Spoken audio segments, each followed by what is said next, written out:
numa renovação de dentro para fora, Senhor. Nós cremos, Pai, que nada será igual, que tudo será diferente, para a honra, para a glória do Teu nome, Senhor. Porque Tu és o único que é digno, Senhor, de todo o nosso louvor, toda a nossa adoração. O nosso coração nós te entregamos essa manhã. Já está em Tuas mãos, Pai. Toma a frente de tudo, Senhor. Nós confiamos totalmente em Você. Aleluia, aleluia. Enche esse ambiente, enche esse lugar.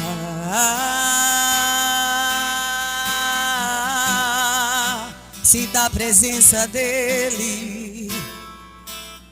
Te damos liberdade, que cai o Teu Espírito.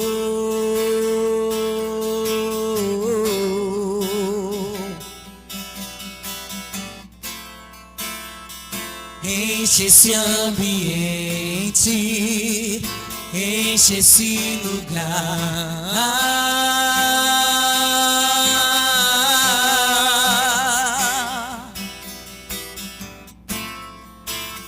Te damos liberdade, que cai o Teu Espírito. Diga isso a Ele.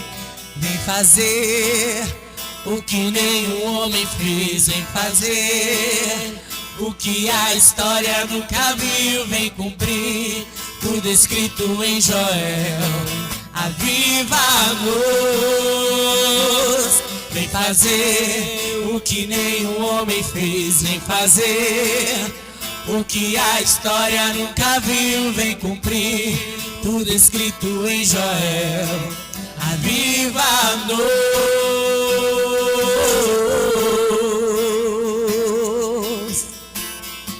Sinta a presença do Espírito.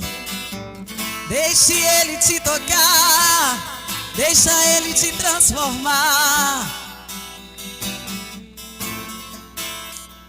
Enche esse ambiente, enche esse lugar.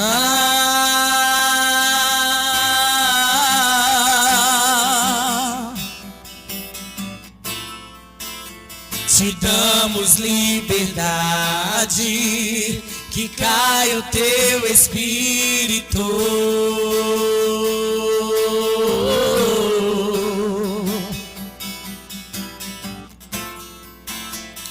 Enche esse ambiente, enche esse lugar.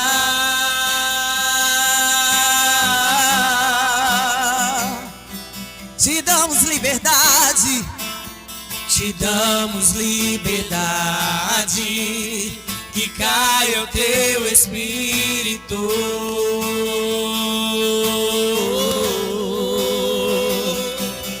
Vem fazer o que nenhum homem fez, vem fazer o que a história nunca viu, vem cumprir tudo escrito em Joel. Aviva-nos, vem fazer o que nenhum homem fez, vem fazer o que a história nunca viu, vem cumprir tudo escrito em Joel. Aviva-nos.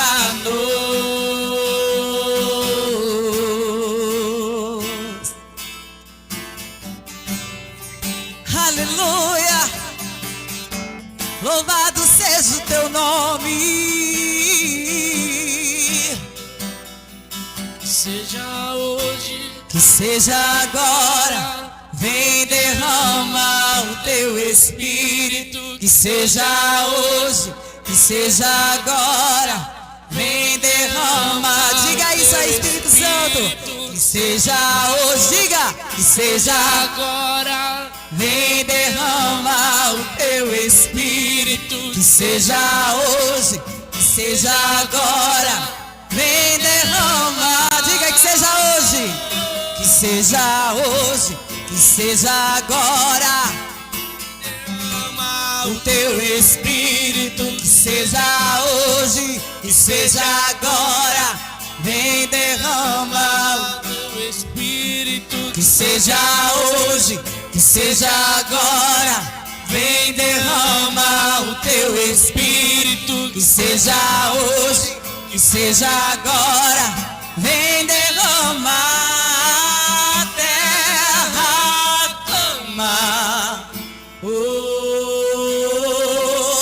a terra chama, chama, chama.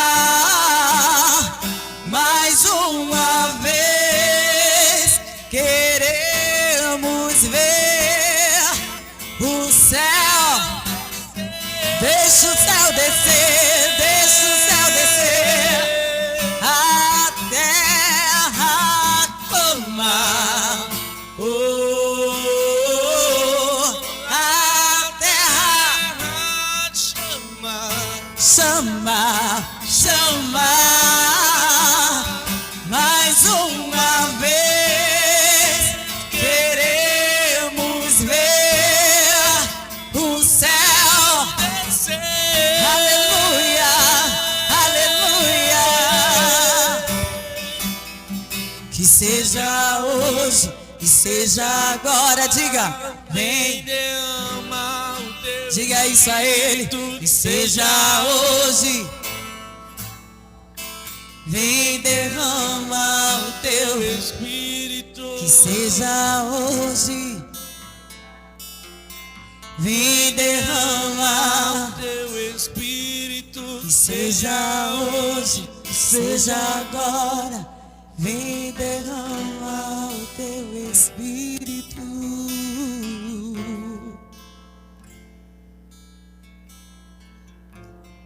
Vamos sentar.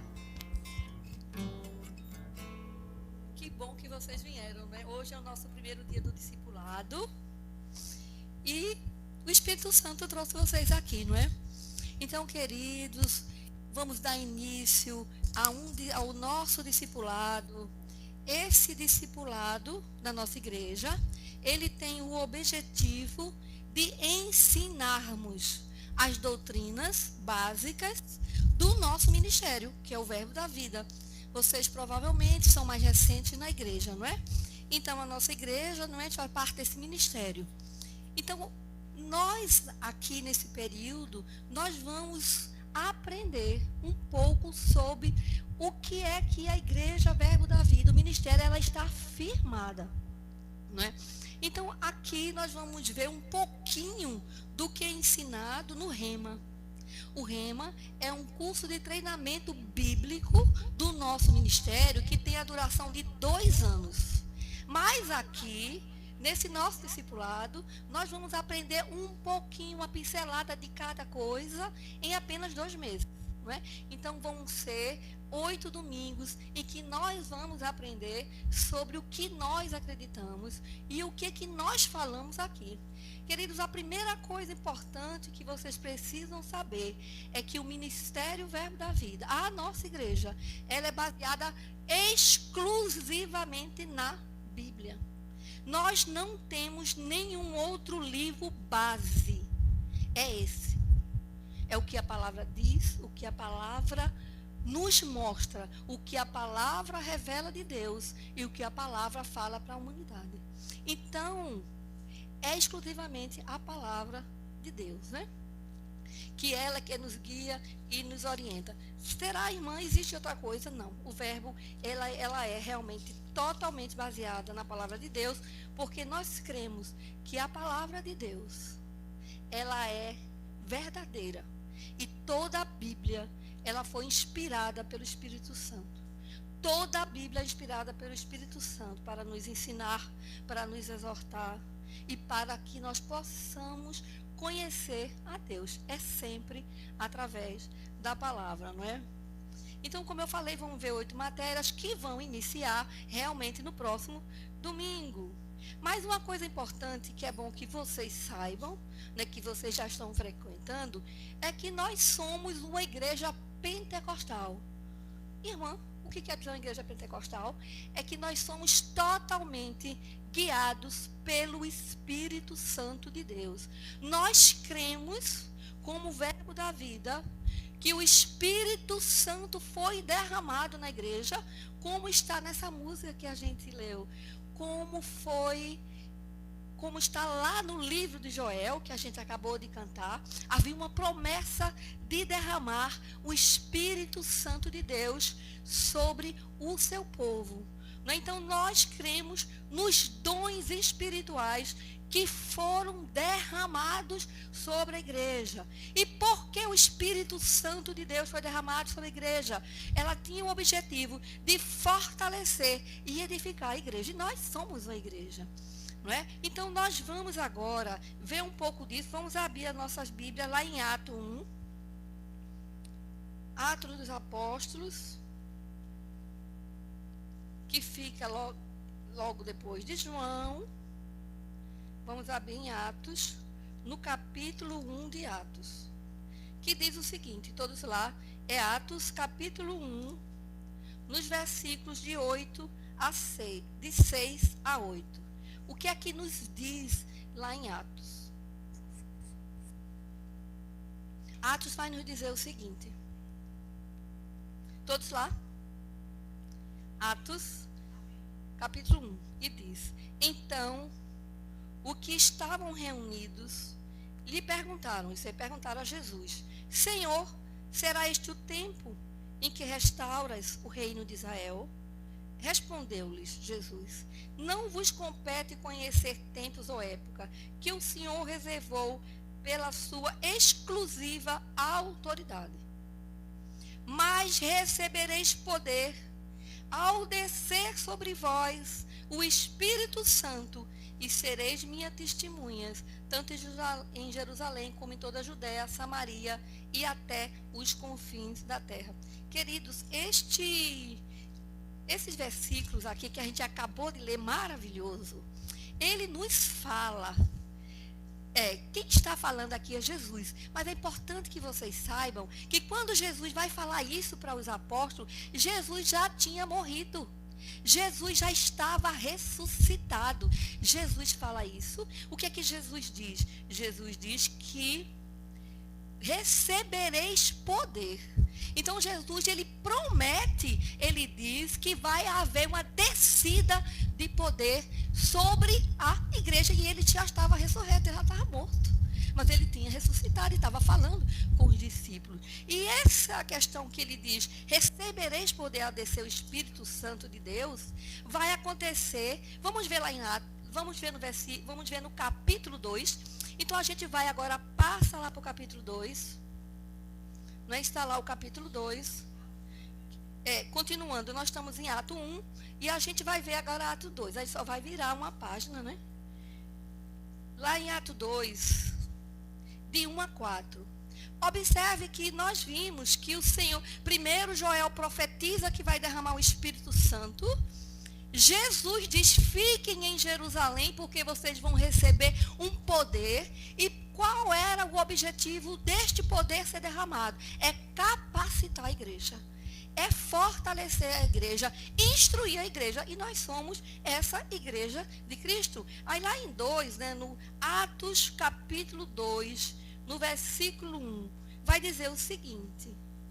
Fala da descida do Espírito Santo. Ao cumprir-se o dia de Pentecostes, estavam todos reunidos no mesmo lugar. De repente veio do céu um som como de um vento impetuoso, e encheu toda a casa onde eles estavam assentados. E apareceram distribuídas entre eles línguas como de fogo, e pousou sobre cada um deles.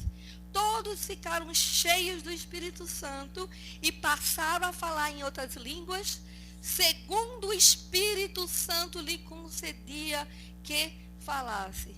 Então, queridos, nós cremos que quando o Espírito Santo foi derramado, porque era uma promessa de fortalecer a igreja, nós recebemos dons espirituais para nos fortalecer, para nos manter cada vez mais perto do Senhor. Então, que dons são esses? foram dons de sabedoria, dons de conhecimento, dons de discernimento de espírito, dom da fé, dons de operar milagres, dons de cura, dons de profetizar, não é? E de falar em línguas estranhas e de interpretar. Então, nós somos uma igreja que somos fervorosos. Nós queremos que o dom da fé, ele foi derramado em cada um de nós quando nós nos convertemos e quando nós, vou sair aqui de perto, e quando nós recebemos a Jesus como Salvador. E nós cremos mesmo e temos vivido. Você que está aqui na igreja, você está observando que a gente crê na cura.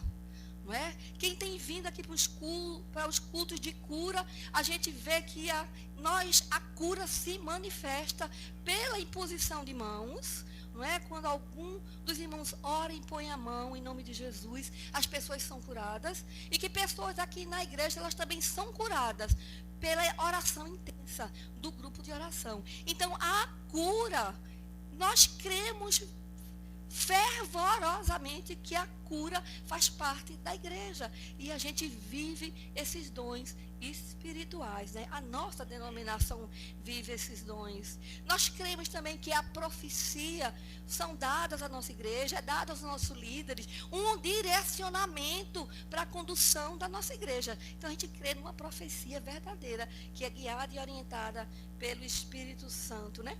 E nós também, no verbo, não cremos em milagre. Porque existem denominações que não creem. Então, nós cremos que o Senhor opera milagres. E por que nós cremos que o Senhor opera milagres? Queridos, porque para Deus nada é impossível. Não existe nada impossível. E Deus vai operar milagre no dia, na hora, do jeito que Deus quiser. Então, vamos abrir ainda nossas Bíblias lá em 1 Coríntios. 1 Coríntios 12.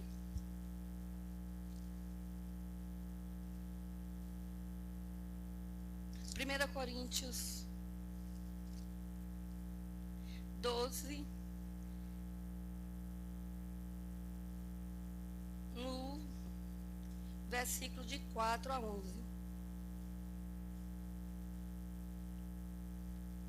É de 4 a 11, onde vão estar listados, onde Paulo vai falar desses dons espirituais. Irmã Margarete, por que você está batendo tanto nisso? Porque os dons da igreja, os dons espirituais que foi nos concedido, nós cremos realmente nesses dons, não é? Fé, cura, milagres.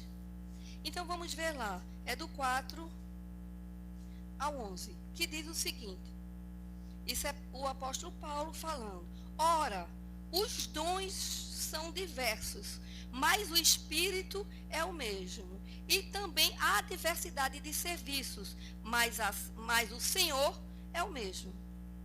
Há diversidade nas realizações, mas o mesmo Deus é quem opera tudo em todos. A manifestação do Espírito é concedida a cada um, visando a um fim proveitoso.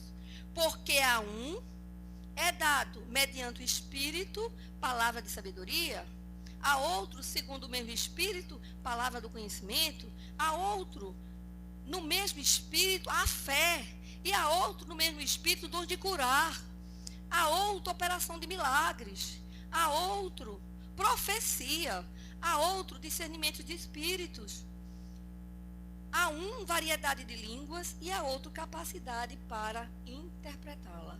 Mas um só é o Espírito que realiza todas estas coisas, distribuindo-as como lhe apraz a cada um individualmente. Então, queridos, o dom de fé. A Igreja Verbo da Vida é uma igreja fervorosa. É uma igreja baseada totalmente na fé. Nós vivemos a fé, nós falamos de fé e especialmente ensinamos, mas vivemos pela fé, não é? Então, o que é fé? A fé é a certeza de fatos que nós estamos esperando. Eu não vejo ainda, mas eu creio, eu tenho certeza que aqueles fatos vão acontecer, então eu vivo com a convicção que vem no meu espírito que aquilo que eu espero vai acontecer. Isso é uma fé genuína, não é? E nesta fé, eu trago a existência pela minha fé o que não existe. Então, por exemplo, você tem alguém na família doente, mas você crê, Senhor, eu creio que tu vais curar minha mãe. Eu creio que tu vais curar meu irmão. Então, eu creio, é ter certeza, uma convicção por dentro que vai acontecer. Então, eu chamo à existência aquilo que eu desejo, que eu quero, desde que esteja alinhado com a palavra de Deus. Não é? Nós só podemos desejar, orar, aquilo que está de acordo com a palavra de Deus, porque nós somos uma igreja da fé fervorosa. Vamos abrir agora lá em Hebreus, no capítulo 11, tem uma definição muito usada por todos nós, isso é importante, vocês vão ouvir várias e várias vezes essa definição que está lá em Hebreus, no livro de Hebreus, no capítulo 1, que vai dizer, Hebreus capítulo 11, viu? É Hebreus capítulo 11, no começando do versículo 1, de 1 a 3. Aqui a gente vê uma definição de fé, né? Porque hoje pela manhã é uma manhã de ensino, né? Nós estamos ensinando a palavra do Senhor para vocês, aquele que nós acreditamos enquanto verbo da vida. Então a palavra de Deus, todos lá? Em Hebreus, no capítulo 11, diz: ora, a fé é a certeza de coisas que se esperam, a convicção de fatos que não se veem. Pois pela fé, os antigos tiveram um bom testemunho. Pela fé, também entendemos que o universo foi formado pela palavra de Deus, de maneira que o que é visível agora veio a existir a partir de coisas que não aparecem ou de coisas que são invisíveis. Então, queridos, veja, a fé é o trazer à existência fatos que não existem. Eu não tenho emprego, mas eu creio que esse emprego vai se manifestar. Eu não estou vendo, mas eu creio que ele vai chegar. Eu oro pela conversão do meu pai, da minha mãe, mas ainda não estou vendo, aquela pessoa ainda continua longe. Mas eu creio que ele vai se converter. Porque este é o espírito da fé, certo? Sem fé é impossível agradar a Deus. Porque nós vivemos num mundo físico regido muito mais fortemente pelo reino espiritual, né? Pelo reino de Deus. Então, queridos, e por que às vezes a gente pergunta, e por que, irmã, você vai ter certeza que vai acontecer? O que me leva a crer que eu espero e vai acontecer? Queridos, eu tenho certeza que vai acontecer. Sabe por quê? Porque para Deus nada é impossível. Não existe impossíveis para Deus. E o que eu estou clamando, o que eu estou pedindo e desejando, desde que esteja de acordo com a sua palavra. Se eu estou pedindo salvação, se eu estou pedindo cura, se eu estou pedindo arrependimento, se eu estou pedindo prosperidade, o Senhor se compraz, se alegra na prosperidade dos seus servos. Então eu posso pedir. Posso pedir emprego, posso pedir melhorar de vida, porque faz parte da palavra. Tudo que foi de cura, peça. Tudo que foi de conversão, peça e deixe que o Senhor resolve. Né? Então, vamos abrir então, lá em Mateus, no capítulo 19. Mateus, o Evangelho de Mateus, no capítulo 19, versículo 26. Vamos ver o que Jesus, todos lá? Mateus 20, no capítulo 19, 26. Jesus, fitando ele nos olhos, isso aqui está se referindo aos discípulos, disse-lhes: isto é impossível aos homens, mas para Deus tudo é possível. Os discípulos estavam questionando Jesus nessa passagem, porque Jesus tinha falado para eles que as pessoas que vivem uma vida exclusivamente para acumular riquezas e longe do Senhor, não é pecado ser rico nem próspero, mas que vivem uma vida só focada nisso. E Jesus diz que dificilmente essas pessoas poderiam entrar no reino de Deus. Mas Jesus diz que às vezes tem coisas que ao homem é impossível, mas que para Deus tudo é possível. Querido, tem coisas que nós não podemos fazer pela nossa própria força, porque a minha força vem do Senhor. Não é pela minha força, não é pelo que eu quero, pelo que eu desejo, porque muitas vezes nós não somos fracos, mas o Senhor diz: o fraco, diga eu sou forte. A força não é minha, a força vem do Senhor. Então é isso que o Jesus diz para o homem, pela sua própria natureza, pelo próprio seu jeito. Você não consegue, mas você consegue, porque a tua força está no Senhor. E eu tenho que estar conectado ao Senhor Jesus. É Ele que vai me dar força, é Ele que vai me nutrir para que eu possa realizar tudo aquilo que eu tenho desejado, clamado, pedido ao Senhor, né? Desde voltando de acordo com a palavra, que a gente não pode esquecer. Então essa mesma, vamos ver também, que eu acho lá interessante, em Marcos 9. Eu estou sempre bebendo água porque eu tenho refluxo. Já estou curada, declarando. Então a garganta seca. Então lá em Mateus não, desculpe, nós vamos agora em Marcos. Muito bem, gente, todo mundo aprendendo direitinho. O que é que Jesus vai dizer aqui em Marcos? É Jesus que vai nos dar algumas lições. Vai estar lá em Marcos 9, no 21 a 23. O que é que Jesus nos ensina agora esta manhã? Jesus vai nos dizer esta manhã, lá em 21, 23. Jesus perguntou, eu disse que é do 21, né? Vamos começar aqui de 21. Perguntou Jesus ao pai do menino, depois eu explico. Há quanto tempo isso lhe sucede? Desde a infância, respondeu o pai. E muitas vezes o demônio, né, o espírito, o tem lançado no fogo e na água para o matar. Mas se tu podes alguma coisa, tem compaixão de nós e ajuda-nos.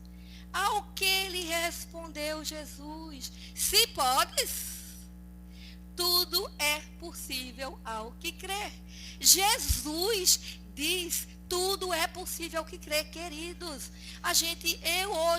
Ontem, esses dias, estudando, né, para ensinar, e o Senhor fala fortemente ao nosso coração: tudo é possível ao que crê. Então a gente tem que crer.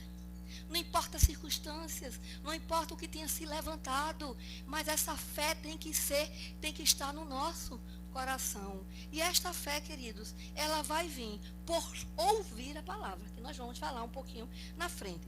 Então, esse caso aqui, os discípulos não tinham conseguido expulsar um demônio ou curar um menino. E o pai vem Jesus, resolve, faz alguma coisa. Queridos, tem alguma coisa que Jesus não possa resolver? Esse pai foi para Jesus e diz: se tu podes, fazes alguma coisa. Tem misericórdia. E Jesus pode. Para ele nada é impossível. Então tudo que nós pedimos ao Pai, em nome de Jesus, o Senhor Jesus diz que credes que vai acontecer, se tivermos fé. Então não duvide, creia. É isso que Jesus diz, né? E é muito interessante que ele diz para a gente: se creres, tudo é possível para aquele que está crendo. Então, né? Então, queridos, uma coisa importante que a fé nos fala, porque a fé diz, veja, ela vai chamar a existência o que eu não estou vendo.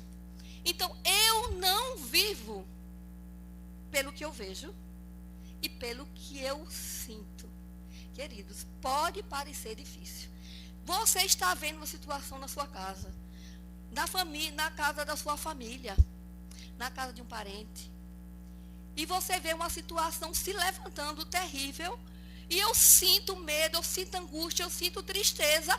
Mas a palavra diz que eu não vivo pelo que eu vejo, nem que pelo que eu sinto, mas o que a palavra diz. E isso é um grande exercício. E hoje vocês são desafiados, nesse todo discipulado, vocês vão colocar em ação.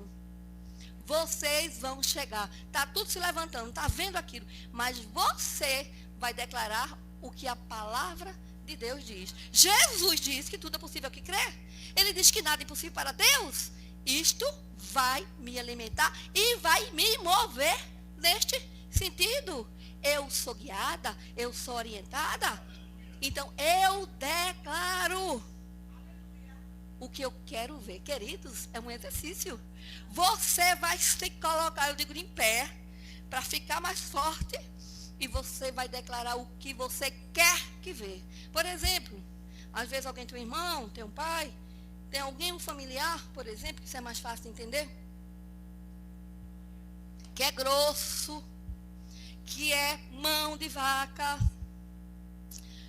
que é realmente egoísta, que vive falando palavras, que adora beber, que faz briga, que é violento, ele é. Mas eu não vivo pelo que eu vejo e nem que sinto.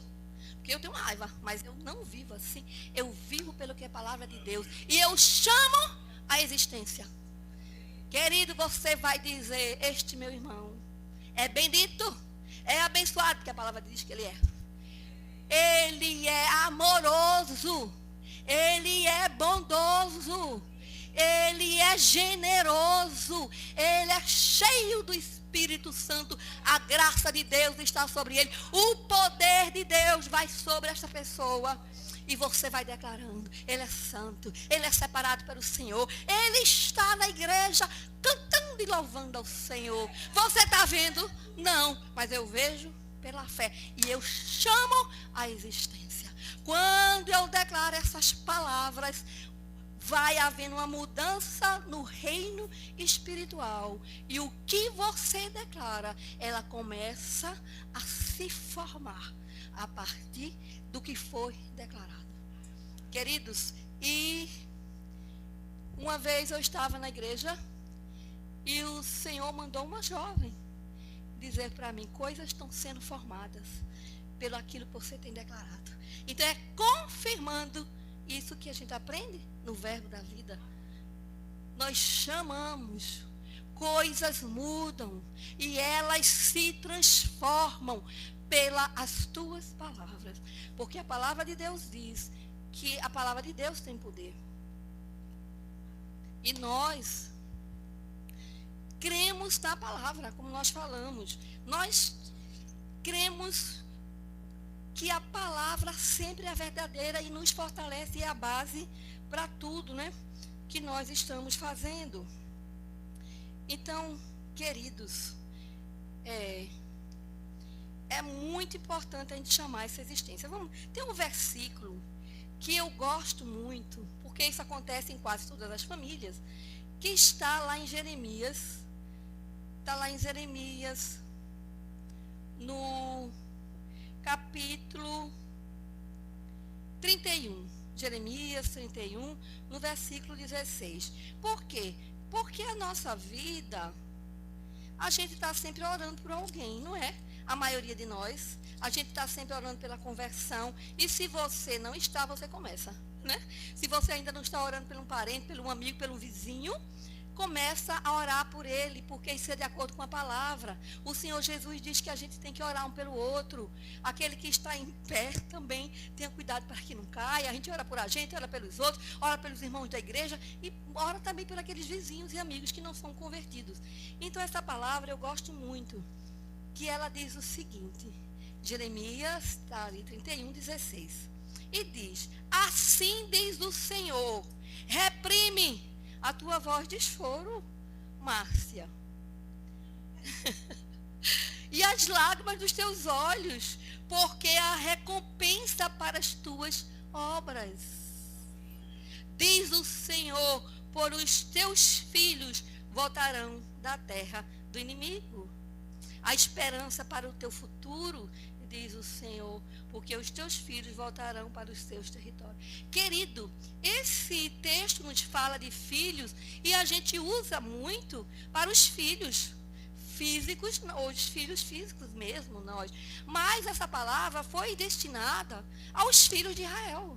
Aos filhos, nós fazemos parte dessa aliança com Israel, nós somos a igreja de Deus, não é? Então, nós somos filhos de Deus. Então, a gente usa para filho, mas você usa para o teu vizinho, você usa para qualquer pessoa que está fora da igreja e que você queira trazer para ela. Um outro versículo que eu gosto muito, a gente volta só um pouquinho, é lá em Isaías 49. Isaías 49, no versículo 24 a 26. Isaías 49.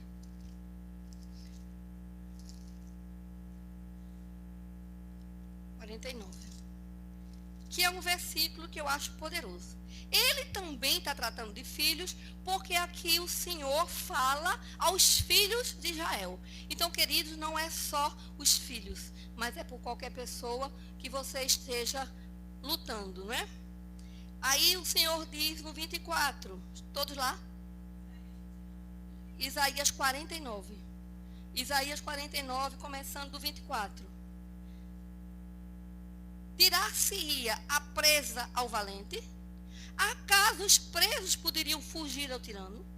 Mas assim diz o Senhor, por certo que os presos se tirarão ao valente, e a presa do tirano fugirá, porque eu contenderei com aqueles que contendem contigo, e salvarei os teus filhos. Querido, esse versículo nos fala que o Senhor vai livrar aquele teu parente, aquele teu vizinho, aquele teu irmão, que está prisioneiro. Quem é o valente? É o inimigo. É o inimigo que aprisiona e pede que elas venham para o Senhor. Porque o desejo do Senhor é que todos sejam salvos e chegue ao pleno conhecimento da verdade. Mas muitas vezes, aquele nosso vizinho, aquele nosso amigo, ele não vem para o Senhor. Porque o valente, que é o inimigo, aprisiona. Mas a palavra diz, por certo, por certo. Querido, se você tem alguém, algum parente que está nas drogas, o Senhor diz, por certo. Está na bebida, por certo que ele vai sair do tirano, porque o Senhor garante que ele vai lutar as nossas lutas. Então, queridos, a gente sempre deve declarar, está escrito nessa palavra, eu contenderei com aqueles que contendem contigo. O Senhor vai lutar as tuas lutas. Uma luta sua, pessoal, que você precisa mudar, que você precisa se transformar. O Senhor luta contigo, você não luta só. E ele diz, eu salvarei os teus filhos. Eu salvarei os teus filhos. Filhos, qualquer filho. Porque todos somos filhos de Deus. Então, nós vamos trazer a existência, né? E, queridos, estamos terminando. Vamos lá em Mateus, rapidinho. Mateus capítulo 7. Lá em Mateus, capítulo 7, no versículo 19 e 20. Porque nós somos uma igreja da fé.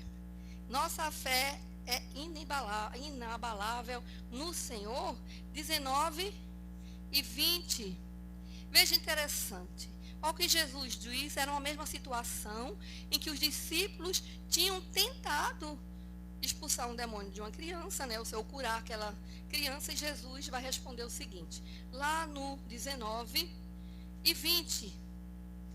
Então os discípulos, aproximando-se de Jesus, perguntaram em particular, por que motivo não podemos expulsar aquele demônio que estava aprisionando aquela criança, jogando, fazendo isso e aquilo outro com a criança? E ele lhes respondeu, por causa da pequenez da vossa fé.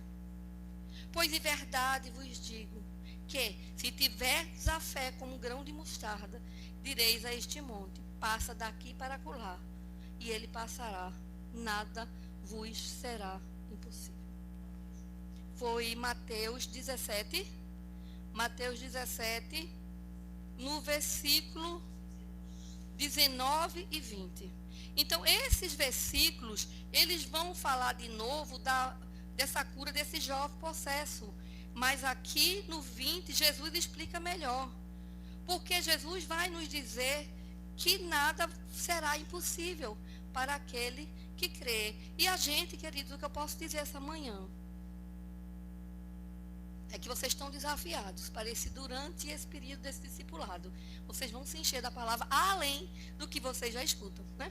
Nos cultos normais. Mas para finalizar, a palavra de Deus também, para fecharmos agora, que ela nos diz, eu criei, por isso falei. Eu tenho que falar. Se o meu coração está cheio, eu devo declarar o que eu falo. Então, é importante que o reino espiritual saiba que eu tenho fé, que eu creio, que eu declaro, que eu chamo a existência pela palavra. Mas eu vou falar a palavra, né? Lembre disso, eu não vou falar outras coisas, eu vou falar o que está escrito. Então, eu criei, por isto falei. Vamos abrir bem rapidinho lá em Coríntios, 2 Coríntios 4, para vocês verem o que está dito sobre isto. 2 Coríntios 4. 2 Coríntios 4, no versículo apenas, bem pequenininho. 2 Coríntios 4, no versículo 13, que é bem pequeno e diz: tendo, porém, o mesmo espírito da fé, como está escrito, por isso eu criei, todos lá? Por isso é que eu falei. Também nós cremos, por isso também falamos. Então, queridos, a gente crê no coração e fala com a boca, não é? E para realmente finalizar, a gente volta só um pouquinho, vai estar lá em Romanos 10. Romanos 10, que esse aqui é bem conhecido, para a gente fechar, para vocês entenderem que diz o seguinte. Romanos 10, 8, que vai dizer o seguinte: porém, que se diz? A palavra está perto de ti, na tua boca e no teu coração. Isto é, a palavra de fé que pregamos. Então, a palavra está em ti, na tua boca e no teu coração. Se com a tua palavra confessares Jesus como o Senhor, e em teu coração creres que Deus o ressuscitou dentre os mortos, serás salvo. Porque com o coração se crê para a justiça, e com a boca se confessa a respeito da salvação. Então, querida, a gente crê em Jesus, ama Jesus, algumas pessoas, mas a gente sabe que ela tem que declarar. Por que ela tem que falar? Ela tem que dizer, isso está escrito na palavra. Ama Jesus, conhece Jesus, mas tem que dizer com a boca. Eu te faço Senhor. Senhor Jesus, tu é o meu Senhor, o meu Salvador. Eu tenho que falar com a boca. Viu? Porque a pessoa passa não, eu falar mesmo com a boca e declarando que Jesus é o Senhor. Então, eu falo aquilo que ele crê. Amém? A gente vai ver só 5 minutinhos, um vídeo bem rapidinho, que é do nosso ministério e que ele dá uma noção.